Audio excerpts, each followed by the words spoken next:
Now it's time for Lefties Losing It. You know, we are blessed to have networks like MSNBC staffed by certifiable morons and pathological liars because they make my job just so easy. I just have to watch a few minutes and the Lefties Losing It content flows like the Mississippi in spring. Here is Joy Reid being a hysterical banshee and using words she doesn't seem to understand, like coup. We begin tonight with a full-on crisis in our democracy, as federal workers are literally locked out of their offices while operatives working for a private citizen essentially take over our government. If this were happening in any other country right now, I promise you, I'd be on the air calling it a coup. And Joy Reid, along with suffering from a severe case of stage 4 TDS, that's Trump derangement syndrome, she's also an election denier. And according to the left, that makes her a threat to democracy. They're even talking about like stealing an election. And it's making me rethink whether I do believe like election machines can be hacked. Because I've always been like, you can't hack the election machines, but they're like convincing me, I don't know, maybe you can, I don't know.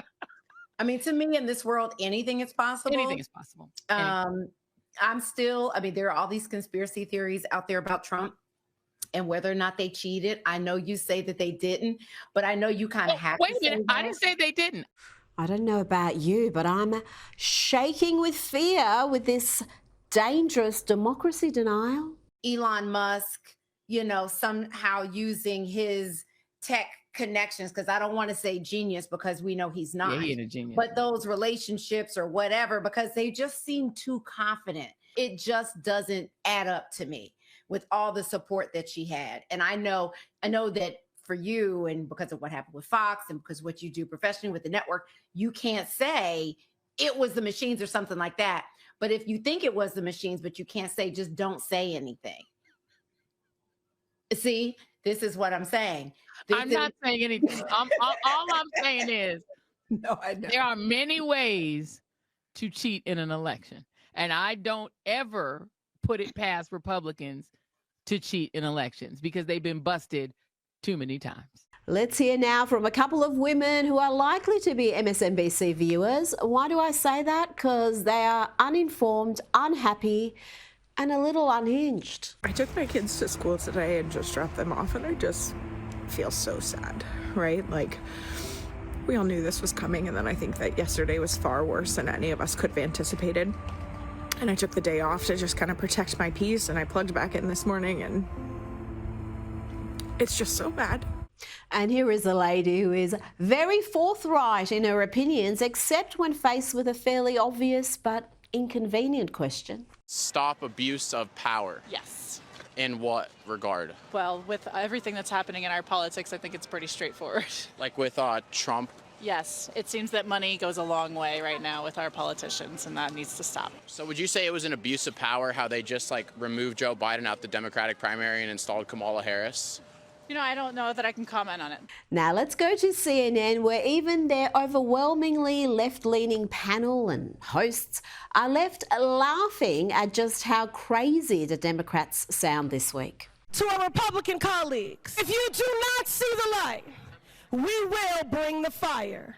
Resist! We are going to be in your face. We are going to be on your asses. We have days to stop the destruction of our democracy. We have work to do. Tell Elon Musk to take his hands off your money. We don't pledge allegiance to the creepy 22-year-olds working for Elon Musk. We pledge allegiance to the United States of America. And goddamn it, shut down the city! We are at war! We will win!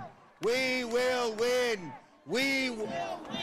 We won't rest! We won't rest! Gretchen. Yes, the Democrats need a real leader, okay? They need a real leader, which currently does not exist in the Democratic Party. Trump has said all of these things were going to happen. We saw him align with Elon Musk, which may go down as the smartest thing that any presidential candidate has ever done. Now to possibly the most irritating woman you'll hear from all week, and that includes the ladies of The View. And MSNBC's nightly lineup. This is the definition of educated but dumb, privileged but pitiful. Ways that Middlebury fails its students make this sobering truth abundantly clear. This is heartbreaking. If there's anything you hear of what I'm saying, let it be this. When our hearts break, let them break open like pomegranates and burst with seeds that can take root.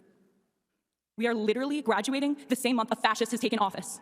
Within 11 days, he has pulled out of the Paris Climate Agreement for the second time, denied the existence of trans people, and unleashed a slew of ICE agents to arrest an average of 1,000 people every single day since they began. Yes, don't you just love the way she talks? It's so effective.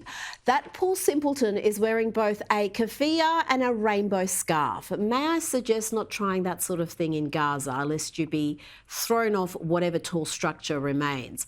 Now, this privileged nincompoop mentioned her college, Middlebury.